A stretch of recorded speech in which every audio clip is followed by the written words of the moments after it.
अभी diastole and systole क्या है मैम? सिस्टोल है कॉन्ट्रैक्शन, दरवाजे में आते भी हैं जाते भी हैं, हार्ट में ब्लड एक ही डायरेक्शन में फ्लो होना चाहिए। आलसी सेमिनल वॉल्स बंद पड़ी थी खुल गई, जैसे दरवाजा जोर से पटक के मारता, वेंट्रिकल्स का कॉन्ट्रैक्ट स्टेज हो गया, खत्म, मैथ पीछा छोड़ता ही नहीं। 5 liters of blood is pumped by your heart. क्या ये स्टेटमेंट सही है? Hello everyone, this is Tanisha Shekhawat and welcome to your own channel Neat Marvels guys। तो आज हम क्या पढ़ने वाले हैं? आज हम पढ़ेंगे कार्डियक साइकिल के बारे में। हमने लास्ट टाइम डबल सर्कुलेशन कर लिया था, तो आज हम एक क्विक सेशन में कार्डियक साइकिल फटाफट कंप्लीट कर लेंगे। उसके लिए स्टार्ट करते हैं। उससे पहले हमारा छोटा सा biodata time guys. Okay, coming up to the session. तो जिस दिन हमने डबल सर्कुलेशन पढ़ा, हमने छोटा सा एक इंट्रोडक्शन कर लिया था ऑफ स्ट्रक्चर ऑफ हार्ट। तो आज फटाफट देख लेते हैं क्या होता है। राइट साइड वाले चैम्बर्स होते हैं कौन से? Right atrium and right ventricle. और लेफ्ट साइड वाले चैम्बर्स कौन से होते हैं? ओके, लेफ्ट साइड वाले हैं left atrium and left ventricle. तो ये हो गए हमारे चैम्बर्स। उसके अलावा ब्लड वेसल्स हैं हमारे पास। वीना केवा प्रेजेंट है जो कि राइट एट्रियम में ब्लड ला रही है। हमारे पास आयोटा है जो लेफ्ट वेंट्रिकल से ब्लड ले जा रही है। उसके अलावा हमारे पास पल्मनरी आर्टरी है जो कि ब्लड राइट वेंट्रिकल से लेकर जा रही है। उसके अलावा हमारे पास पल्मनरी वेन है जो कि ब्लड लेफ्ट एट्रियम के अंदर लेकर आ रही है। तो this is basic structure of heart जो कि आपको बहुत ज्यादा जरूरत पड़ने वाली है while we do our cardiac cycle आज। तो स्टार्ट कर लेते हैं। उससे पहले दो बेसिक, बहुत ज्यादा बेसिक टर्म्स हैं जो आपको आनी चाहिए for learning this particular topic. वो है diastole, okay, diastole and systole. अभी डायस्टोल एंड सिस्टोल क्या है मैम? तो बेसिकली डायस्टोल होगा स्टेट ऑफ रिलैक्सिंग। तो जब भी हमारा हार्ट रिलैक्स्ड प्रेजेंट होगा तो हमारा डायस्टोल स्टेज में प्रेजेंट होगा heart. On the other hand systole है कॉन्ट्रैक्शन। तो जब भी हमारा हार्ट कॉन्ट्रैक्ट करेगा हम उस स्टेज को बोलेंगे contracted, that is systole stage. तो ये बेसिक आना चाहिए क्योंकि हमारा हार्ट बार बार कॉन्ट्रैक्ट और रिलैक्स करके पूरे के पूरे बॉडी में ब्लड भेजता है, हमें ये पता है। तो कमिंग अप हमारा जो ये कार्डियक साइकिल है, बेसिकली कार्डियक साइकिल सबसे पहले है क्या? कार्डियक साइकिल में क्या होता है? ब्लड का कॉन्ट्रैक्शन और जो रिलैक्सेशन है उसकी वजह से जो ब्लड पंपिंग होती है वो कैसे होती है? ब्लड अलग अलग चेम्बर्स में, अलग अलग वेसल्स में कैसे एंटर करता है, कैसे निकलता है, वो एंटायर साइकिल पढ़ते हैं हम। और एक cardiac cycle goes through 4 phases। तो ये 4 phases कौन से हैं? ये 4 phases हैं जो हम एक एक करके 1 by 1 समझते हैं। अब coming up to our first stage which is joint diastole. तो जॉइंट डायस्टोल का क्या मतलब होगा? डायस्टोल हमने पढ़ा क्या था? Relaxed stage. जॉइंट मतलब पूरा का पूरा हार्ट, एट्रियम्स और वेंट्रिकल्स सब कुछ एक जॉइंट डायस्टोल मतलब रिलैक्स्ड स्टेट में प्रेजेंट है। तो हमारे एट्रियम भी रिलैक्स्ड है, वेंट्रिकल्स भी रिलैक्स्ड है। तो इस स्टेज में क्या होगा? हमारे जो ऊपर वाले एट्रियम्स हैं और नीचे वाले वेंट्रिकल्स हैं सब हैं रिलैक्स्ड। और हमारे जो ये ब्लड वेसल्स हैं वीना केवा एंड आर पल्मनरी वेन। तो पल्मनरी वेन और वीना केवा से ब्लड आकर लेफ्ट एट्रियम और राइट वेंट्रिकल में होते हुए ट्राइकस्पिड एंड बाइकस्पिड वॉल्व्स के थ्रू गिर रहा है। तो ये हमें पता है, नहीं पता हो तो मैं बता देती हूँ। This is our tricuspid valve. तो ये है ट्राइकस्पिड वॉल्व बिकॉज ये 3 मस्कुलर फ्लैप से बनी है। Whereas this is our bicuspid valve जो कि क्यों कहलाती है? क्योंकि ये 2 मस्कुलर फ्लैप से बनी है। तो ये वॉल्स खुली पड़ी हैं, ब्लड वेसल से आकर पहले एट्रियम से होते हुए वेंट्रिकल्स में गिरता हुआ जमा हो रहा है। तो हम देखते हैं इन 4 डिफरेंट फैक्टर्स की क्या हालात हैं during each stage. Coming up to joint diastole वाला स्टेज, एट्रियम्स और वेंट्रिकल्स हमने पढ़ा दोनों के दोनों जॉइंट डायस्टोल है, तो दोनों के दोनों रिलैक्स्ड होंगे। तो ये दोनों के दोनों पड़े हैं रिलैक्स्ड स्टेज में। ओके, पेन थोड़ा सा चेंज कर लेते हैं। दोनों के दोनों रिलैक्स पड़े हैं। तो ट्राइकस्पिड एंड बाइकस्पिड हमने पढ़ा क्या? दोनों के दोनों खुले पड़े थे। यस, दोनों के दोनों खुले पड़े हैं, तभी ब्लड आकर गिर रहा है इनटू वेंट्रिकल्स एट्रियम के होते हुए। तो these are open. But coming up to semilunar valves. अब सेमील्यूनर वॉल्स क्या हैं? सेमील्यूनर वॉल्स हैं ये वाली वॉल्स जो कि वेंट्रिकल्स, ये हमारे दोनों के दोनों नीचे वाले लेफ्ट एंड राइट वेंट्रिकल्स और जो इनके ब्लड वेसल्स हैं उनके बीच में प्रेजेंट है। दैट इज हमारी जो है पल्मोनरी आर्टरी और आयोटा के बीच में प्रेजेंट है। तो ये आयोटा है, ये आयोटा यहाँ से ब्लड लेकर जा रही है तो यहाँ पर एक सेमिलुनर वॉल हो गई, और ये हमारी पल्मोनरी आर्टरी यहाँ से ऐसे ब्लड लेकर जा रही है तो यहाँ पर एक सेमिलुनर वॉल हो गई। ये है सेमिलुनर वॉल्स। बेसिकली इन वॉल्स का काम क्या है? बैक फ्लो ऑफ ब्लड को रोकना, क्योंकि हमारे हार्ट में ब्लड एक ही डायरेक्शन में फ्लो होना चाहिए, वापस कभी नहीं आना चाहिए। दे आर एक्टिंग एज दरवाजे, जैसे घर में दरवाजे होते हैं, हार्ट में भी ऐसे दरवाजों की तरह काम कर रही है। बस दरवाजे में आते भी हैं जाते भी हैं, यहां से सिर्फ जाना जाना हो पाएगा। ठीक है, तो हमने वॉल्स पढ़ लिया। तो हमारे जो सेमिलुनर वॉल्स हैं क्या यहाँ पे वो क्लोज है? यस, जॉइंट डायस्टोल के दौरान दोनों की दोनों सेमिलुनर जो वॉल है हमारी क्लोज होंगी, ताकि ब्लड बाहर निकल ना पाए हार्ट से, वेंट्रिकल्स में ही इकट्ठा होता रहे। तो these are closed at this stage. Coming up to our second stage, joint diastole हमने पढ़ लिया।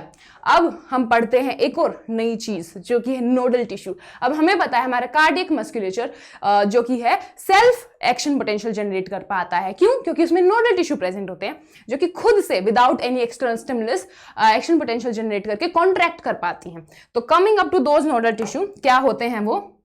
तो हमारे पास ये दो होते हैं, वी हैव SAN। ओके, रब करके दोबारा कर लेते हैं। हमारे पास कौन से हैं? हमारे पास है सबसे पहले यहाँ पर प्रेजेंट साइनोएट्रियल नोड, तो हम इसको SAN लिख दें, साइनोएट्रियल नोड। उसके बाद यहाँ पर हमारे पास प्रेजेंट है AV नोड, तो AV मतलब एट्रियो वेंट्रिकल नोड, तो हम इसको AVN यहाँ पर लिख लें, AVN। नाउ क्या होता है? ये एवियन यहाँ से बंडल बनकर फाइबर्स में डिवाइड हो जाता है और इंटायर वेंट्रिकुलर मस्कुलेचर में फैल जाता है एज पुरकिंजी फाइबर्स। ये हम जब हार्ट का स्ट्रक्चर अच्छे से पढ़ते हैं तब पढ़ते हैं। तो यहाँ पर इनका काम क्या है SAN एवियन का? यहाँ पर ये बेसिकली एक्शन पोटेंशियल जनरेट करेंगी और पूरे के पूरे हार्ट को डिफरेंट जैसे पहले एट्रियम्स फिर वेंट्रिकल्स को कॉन्ट्रैक्ट कराएंगे। तो यहाँ पर एट्रियल सिस्टोल मतलब एट्रियल का कॉन्ट्रैक्शन, तो हमें पता चल रहा है कि सिर्फ एट्रिया कॉन्ट्रैक्ट करेंगे। तो वो करवाता कौन है? SAN करवाएगा। साइनोएट्रियल नोड पहले stimulus that is action potential generate करेगा और एट्रियाज कॉन्ट्रैक्ट हो जाएंगे। तो हमें पता है कि एक बलून, जैसे केचप का बोतल का एग्जाम ले लेते हैं, तो हम केचप के बोतल को ऐसे उल्टा कर दे खोलकर, तो थोड़ा थोड़ा केचप तो गिरता रहेगा ना बिकॉज ऑफ ग्रेविटी। बट अगर हम उस पर प्रेशर अप्लाई करें, ऐसे स्क्वीज करते हैं जब उसको, जब हमें केचप निकालना होता है बहुत सारा, तो बढ़ जाता है ना अमाउंट ऑफ केचप जो नीचे गिरेगा बिकॉज ऑफ प्रेशर। तो यहाँ पर हमारा जो एट्रिया था वो ऐसे था, उसको दबा दिया गया, उसको कॉन्ट्रैक्ट करा दिया गया, तो ब्लड फ्लो बढ़ जाएगा, राइट। तो यहां पर क्या होता है? जैसे ही एट्रिया कॉन्ट्रैक्ट होता है, जो ऑलरेडी स्पीड था ब्लड का गिरने का वो 30% बढ़ जाता है। तो यहां पर मोर ब्लड गिरने लग जाएगा। How more? 30% मोर ब्लड गिरने लग जाएगा into our ventricles now from the vessels, atria के होते हुए, क्योंकि एट्रिया करने हैं कॉन्ट्रैक्ट। तो हम देख लेते हैं क्या होता है। हमारे यहाँ पर एट्रिया हो गए कॉन्ट्रैक्ट, तो यहाँ पर हो गए एट्रिया कॉन्ट्रैक्ट। वेंट्रिकल्स का क्या हुआ? वेंट्रिकल्स तो रिलैक्स पड़े हैं अभी, क्योंकि ये एट्रियल सिस्टोल ही है बस, तो वेंट्रिया तो रिलैक्स्ड ही पड़े हैं। But tricuspid and bicuspid, tricuspid और बाइकस्पिड अभी तो खुले पड़े ना, तभी तो ब्लड गिर पाएगा वेंट्रिकल्स में, तो ये पड़े हैं ओपन ही। और अभी भी जो हमारे सेमिलर वॉल्स है वो क्लोज्ड ही हैं, क्योंकि पहले ब्लड होगा इकट्ठा इनटू वेंट्रिकल्स, तो these are closed. Coming up to our second stage, क्या हो गया? हमारा ब्लड बहुत सारा वेंट्रिकल्स में अब इकट्ठा हो गया, अब इसको भेजना है ना अलग अलग पार्ट में, एक तरफ लंग्स को, एक तरफ पूरे शरीर को। तो उसके लिए अब क्या होता है? पहले हमारे SAN में एक्शन पोटेंशियल जनरेट हुआ, अब हमारे जो है AVN जो कि रिस्पॉन्सिबल है वेंट्रिकल्स के कॉन्ट्रैक्शन के लिए, उसमें एक्शन पोटेंशियल जनरेट हो जाएगा SAN से होता हुआ। तो अब हो गया AVN में एक्शन पोटेंशियल जनरेट, उस वजह से क्या हो गए? वेंट्रिकल्स को कॉन्ट्रैक्ट हो गए, एट्रियम्स वापस से रिलैक्स हो गए हैं। तो यहां पर क्या हुआ? Atriums again they are relaxed. Ventricles क्या हो गए अब? क्योंकि वेंट्रिकुलर सिस्टोल है तो यहां पर वेंट्रिकल्स हो गए कॉन्ट्रैक्ट। और हमारे बाइकस्पिड और ट्राइकस्पिड का अब क्या होगा? क्या होगा? अभी तक तो खुले पड़े थे, यहां पर अब वो हो जाएंगे बंद। क्यों बंद हो जाएंगे? क्योंकि हमें रोकना है। अभी हमने पढ़ा कि एट्रियम से, जब एट्रियम में प्रेशर लगता है तो ब्लड निकलता है, अब वेंट्रिकल में प्रेशर लगाएगा तो अगर वो बंद नहीं रहे तो क्या ब्लड यहां से बैकफ्लो हो जाएगा? यहां से ब्लड बैकफ्लो होने के चांसेस है ना गाइस। ओके, पेन चेंज करके दिखाते हैं आपको। यहां से ब्लड बैकफ्लो होने के चांसेस है ना यहाँ पे और इस तरफ, बट हमें तो इसको रोकना है, तो इसको रोकने के लिए इन हम वॉल्व्स को ही बंद कर देते हैं, ट्राइकस्पिड और बाइकस्पिड को। तो ये हो गई बंद, वेंट्रिकल्स हो गए कॉन्ट्रैक्ट, और अब जो वेंट्रिकल्स का प्रेशर क्रिएट हुआ वो ब्लड किस तरफ जाएगा? जो प्रेशर क्रिएट हुआ वो इतना प्रेशर क्रिएट हुआ कि जो अभी तक हमारी आलसी सेमिनल वॉल्स बंद पड़ी थी खुल गई। तो जैसे ही वो खुलती हैं हमें पता है ब्लड, हमारे ब्लड वेसल्स जो कि हैं आयोटा और पल्मनरी, हमारी ये वाली पल्मनरी आर्टरी में जाना शुरू हो जाएगा। तो हमारी पल्मनरी आर्टरी टुवर्ड्स लंग्स और हमारी iota towards systemic circulation blood लेकर चली जाएगी। तो ये हुआ, ब्लड चला गया हमें जहां पे ब्लड भेजना था। तो ब्लड का एक साइकिल, एक पंप ऑफ ब्लड चला गया है। तो अब हम देख लेते हैं यहाँ पर क्या हुआ। एट्रियम थे रिलैक्स्ड, वेंट्रिकल्स थे कॉन्ट्रैक्ट हुए हैं, ट्राइकस्पिड और बाइकस्पिड वो हो गई हैं closed. Pen change, okay, atriums और ट्राइकस्पिड और बाइकस्पिड हो गई हैं बंद, तो वो हो गई हैं क्लोज। सेमिल्यूनर वॉल्स हमने देखा कि इसमें हो गई थी वो ओपन, तो सेमिल्यूनर वॉल हमारी हो गई हैं खुल गई हैं। तो ये हो गया है हमारा इस स्टेज में चेंजेस पिछले स्टेज से। तो यहाँ पर हमने पढ़ा कि ब्लड जो है भेज दिया गया है जहां पर उसको भेजना था। अब क्या होगा, अब हमने देखा कि पहले हाँ, तो जब वेंट्रिकल सिस्टोल हुआ था, दैट इज जब वेंट्रिकल्स कॉन्ट्रैक्ट हो रहे थे उस टाइम एट्रिया जो हमारे हैं ये पहले जो प्रेजेंट थे कॉन्ट्रैक्टेड स्टेज में, वो रिलैक्सिंग स्टेज में वापस आ जाते हैं। तो इस वेंट्रिकल सिस्टोल वाली स्टेज में एट्रिया का डायस्टोल भी होता है, वो हमने पढ़ लिया। Okay, coming up to next stage. अब हमें पता है क्या होगा, वापस से हार्ट जैसे स्टार्ट हुआ है वैसे ही वापस आ जाएगा, तभी तो एक साइकिल कहलाएगा ना, जिस स्टेज में था उसी में वापस आना है उसको। तो अब क्या होगा गाइस, वेंट्रिकल्स का जो रिलैक्स्ड स्टेट था वो हो गया खत्म, वेंट्रिकल्स का कॉन्ट्रैक्ट स्टेज हो गया खत्म, अब वो आ गए वापस से रिलैक्स स्टेज में। तो हमारे वेंट्रिकल्स हो गए हैं वापस से रिलैक्स्ड। एट्रिया तो थे पहले ही रिलैक्स्ड, तो वो तो पहले ही रिलैक्स पड़े हैं, उनमें तो कुछ चेंजेस हैं ही नहीं। तो दोनों के दोनों रिलैक्स्ड हो गए, तो वापस से आ गई है जॉइंट डायस्टोल की स्टेज। तो जैसे ही वेंट्रिकल्स लास्ट में रिलैक्स में जाएंगे, एट्रिया ऑलरेडी रिलैक्स्ड है, तो जॉइंट डायस्टोल का स्टेज आ जाएगा, जो कि यहाँ आ गया है। Both are in relaxed state now. तो उसके अलावा क्या होता है, उसके अलावा हमारी ट्राइकस्पिड और बाइकस्पिड वापस से खुल जाएंगी, क्योंकि अब तो कोई प्रेशर है नहीं वेंट्रिकल्स पे, तो वो वापस से खुल सकती हैं। सो दे ओपन अप अगेन, और वापस से ब्लड थोड़ा थोड़ा जैसे स्टार्टिंग में गिर रहा था गिरने लग जाएगा। और अब हमारी जो सेमिल्यूनर वॉल खुली थी पहले, वो वापस से हो जाएंगी क्लोज। तो semilunar walls gate closed again. तो ये था हमारे जॉइंट डायस्टोल जो वापस से आ गया है, उसमें जो चेंजेस हुए हैं वो हैं। और हमारा हार्ट वापस से थोड़ा थोड़ा ब्लड वेंट्रिकल्स में इकट्ठा होना शुरू हो गया। अब सेम साइकिल जो हमने अभी तक पढ़ी है वापस से रिपीट होगी, और वो होती रहेगी। कितनी बार रिपीट होती है वो हम अब देख लेते हैं। तो हमने पढ़े कि क्या क्या होता था। सबसे पहले जॉइंट डायस्टोल हुआ है जिसमें सब रिलैक्स पड़ा था। एट्रियल सिस्टोल, एट्रिया कॉन्ट्रैक्ट हुए और वापस से फिर एट्रिया चले गए हैं रिलैक्स स्टेज में, बट हो गए हैं वेंट्रिकल्स हो गए हैं कॉन्ट्रैक्ट, और फिर जॉइंट डायस्टोल हो गया फाइनली जब वेंट्रिकल्स वापस से रिलैक्स हुए हैं। तो हमने क्या पढ़ा, हमने पढ़ा 4 स्टेजेस और बार बार डिफरेंट वॉल्स ओपन और क्लोज हो रही थी। अब एक बहुत इंपॉर्टेंट चीज गाइस, जब हम डॉक्टर के पास जाते हैं और स्टेथोस्कोप डॉक्टर हमारे हार्ट बीट चेक करने के लिए यूज करते हैं, तो हमें बेसिकली डॉक्टर को एक साउंड आती है, उस साउंड का नाम है लब एंड डब साउंड, जो कि बहुत ज्यादा इंपॉर्टेंट है। तो हम पढ़ते हैं लब एंड डब साउंड के बारे में। तो लब और कौन सी साउंड, डब साउंड आती है। तो ये 2 साउंड बेसिकली चेक करने के लिए की जाती है कि हमारी cardiac cycle normal time intervals पे हो रही है या नहीं। और ये साउंड्स कब आती हैं बेसिकली, तो ये साइकिल्स आती हैं जब हमारे डिफरेंट वॉल्स क्लोज होते हैं। तो हमारी जो लब साउंड है वो आती है जब बाइकस्पिड एंड ट्राइकस्पिड क्लोज होती हैं। तो bicuspid and tricuspid are closing. Whereas the dub sound कब आती है, जब हमारे सेमिल्यूनर वॉल्स जो दूसरे वॉल्स हैं वो क्लोज होते हैं। तो क्लोजिंग पे ये आती है आवाज, जैसे दरवाजा जोर से पटक के मारते हैं तो दरवाजा आवाज करता है, वैसे ही जैसे वॉल्स बंद होती हैं वो भी आवाज करती हैं। तो हमने पढ़ा था कि कौन से स्टेज में होती हैं। तो सबसे पहले लब का sound, that is the closing of semilunar tricuspid and bicuspid walls का साउंड कब आएगा, क्या वो हमारे वेंट्रिकुलर सिस्टोल के ड्यूरिंग आएगा, क्योंकि उस टाइम एट्रियल डायस्टोल हो रहा था और हमारी ट्राइकस्पिड एंड बाइकस्पिड हो रही थी बंद। तो लब साउंड आता है during the stage of ventricular systole. बहुत इंपॉर्टेंट चीज है गाइस, याद रखना कौन से स्टेज में कौन सी साउंड आती है। Coming up to our dub sound. Dub sound कब आ रही थी, डब साउंड आ रही थी जब हमारे बेसिकली सेमिल्यूनर वॉल्स बंद हो जाएंगे। सेमिल्यूनर वॉल कब बंद हो रहे थे, जब वेंट्रिकुलर्स वापस से डायस्टोल की स्टेज में जा रहे थे, दैट इज जॉइंट डायस्टोल की स्टेज में। तो हमारी डब साउंड आएगी यहाँ पर।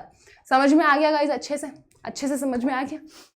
कमिंग अप टू थोड़ा सा मैथ्स कर लेते हैं। अब मैथ्स पीछा छोड़ता ही नहीं। तो हमने पढ़ा कि बेसिक, अगर अभी नहीं पढ़ा है तो बता देती हूँ क्या होता है। हमारी जो कार्डियक साइकिल, हमने जो एंटायर प्रोसेस पढ़ा, ये धीरे धीरे नहीं होता रहता, ये बहुत तेज तेज से हो रहा होता है। तो कितनी तेज होता है? ये होता है अबाउट 70 to 75 टाइम्स पर मिनट, और एवरेज लेना हो तो हम लेते हैं अबाउट 72 टाइम्स पर मिनट। तो हम कैलकुलेट कर लेते हैं कि एक कार्डियक साइकिल का कितना ड्यूरेशन कितने टाइम में होगा। तो उसके लिए हमें इसको क्या सेकंड में कन्वर्ट करना होगा, दैट इज 72/60। तो कितना आएगा? हमारे पास आ गया 0.8 सेकेंड। 0.8 सेकेंड में एक कार्डियक साइकिल पूरी हो जाएगी। दैट इज ब्लड एक बार हार्ट में एंटर करके बाहर निकल जाएगा। दैट इज ब्लड एक बार पंप हो जाएगा। नाउ कमिंग अप कि कितना ब्लड पंप होता है, कितना ब्लड पंप होता है उसके लिए हम देखते हैं कि कितना ब्लड एक कार्डियक साइकिल में होता है। तो वो होता है अबाउट 70 ml। तो अबाउट 70 ml ब्लड होगा अबाउट 72 टाइम्स इन 1 मिनट। तो 72 टाइम्स हो जाएगा 70 ml ब्लड। तो अब मैथ कर लीजिएगा, क्या आएगा? अबाउट 5000 ml आ जाएगा। तो 5000 ml, that is 5 litres of blood is pumped by your heart every single minute। और इसको हम क्या कहते हैं? इसको हम कहते हैं कार्डियक आउटपुट। तो 5 लीटर हमारे हार्ट की कार्डियक आउटपुट होती है। तो कार्डियक आउटपुट हो गई 5 litre. That is the amount of blood pumped by heart every single minute. और जो एक साइकिल, एक कार्डियक साइकिल के दौरान जो कि था हमारा 70 ml ब्लड, वो क्या कहलाता था? वो कहलाता था स्ट्रोक वॉल्यूम। तो एक साइकिल के दौरान वाला होगा 70 ml, वो कहलाएगा गाइस स्ट्रोक वॉल्यूम। तो आज हमने छोटी छोटी कैलकुलेशन भी सॉल्व कर ली है। ये एग्जाम पॉइंट ऑफ व्यू से बहुत ज़्यादा इंपॉर्टेंट है, आपके नीट के पेपर में भी आराम से आ सकती है। 0.8 सेकंड लेगा एक हार्ट का साइकिल, दैट इज एक कार्डियक साइकिल हो जाएगा। 5 litre is total cardiac output. 1 minute में हार्ट टोटल 5 लीटर ब्लड को पंप कर डालेगा और एक साइकिल में करेगा 70 ml ब्लड को वो pump. Coming up to our PYQ corner. तो PYQ कॉर्नर फटाफट देख लेते हैं guys. Which of the following statement is correct? तो हमें करेक्ट स्टेटमेंट देखनी है यहाँ पर। तो हमने देखा atrioventricular node, that is AVN, generates an action potential to stimulate atrial contraction. तो क्या AVN जनरेट कर रहा था इसको कॉन्ट्रैक्शन? नहीं, इसको कौन सा कर रहा था? SAN, साइनो एट्रियल नोड जब एक्शन पोटेंशियल जनरेट करी थी तब एट्रिया कॉन्ट्रैक्ट हो रहे थे एवियन से, तो वेंट्रिकल्स कॉन्ट्रैक्ट हो रहे थे। कमिंग, तो ये हो गई हमारी गलत statement. Coming up to our second one, the tricuspid and bicuspid was open during the pressure exerted by the simultaneous contraction of the atria. तो क्या ट्राइकस्पिड और बाइकस्पिड तब बंद हो रही थी जब एट्रिया कॉन्ट्रैक्ट कर रहा था? नहीं, उस टाइम तो वो खुली थी, वरना वेंट्रिकल्स में आएगा कैसे ब्लड? ट्राइकस्पिड और बाइकस्पिड तो वेंट्रिकुलर्स के कॉन्ट्रैक्शन में बंद हो रहा था। तो ये हो गया गलत again. Blood moves freely from atrium ventricles during joint diastole. तो क्या ये स्टेटमेंट सही है गाइस? क्या हमने ऐसा कुछ पढ़ा था? बिल्कुल सही है, ऐसा ही हमने पढ़ा था। जॉइंट डायस्टोल के दौरान हमने पढ़ा था थोड़ा थोड़ा ब्लड आके गिरता रहता है, तो वो ही है। तो हमारी ये टर्म हो गई, ये स्टेटमेंट हो गई करेक्ट। लास्ट स्टेटमेंट भी अब देख ही लेते हैं। Increased ventricular pressure causes closing of semilunar walls. तो क्या सेमिलर वॉल्स तब बंद हो रही थी जब वेंट्रिकल्स कॉन्ट्रैक्ट होते थे? वेंट्रिकल्स के प्रेशर से तो वो खुल रही थी ना, बंद नहीं हो रही थी। तो ये भी हो गया गलत। तो option 3 is the right answer for our question. So guys, इसी के साथ हम हमारा सेशन करते हैं sum up. Thank you so much for watching and join me in the next session. And उसके लिए आपको करना होगा like, share, subscribe to NEET Marvels. Also the link to join Telegram will be in the description. Make sure that you join it and bye bye.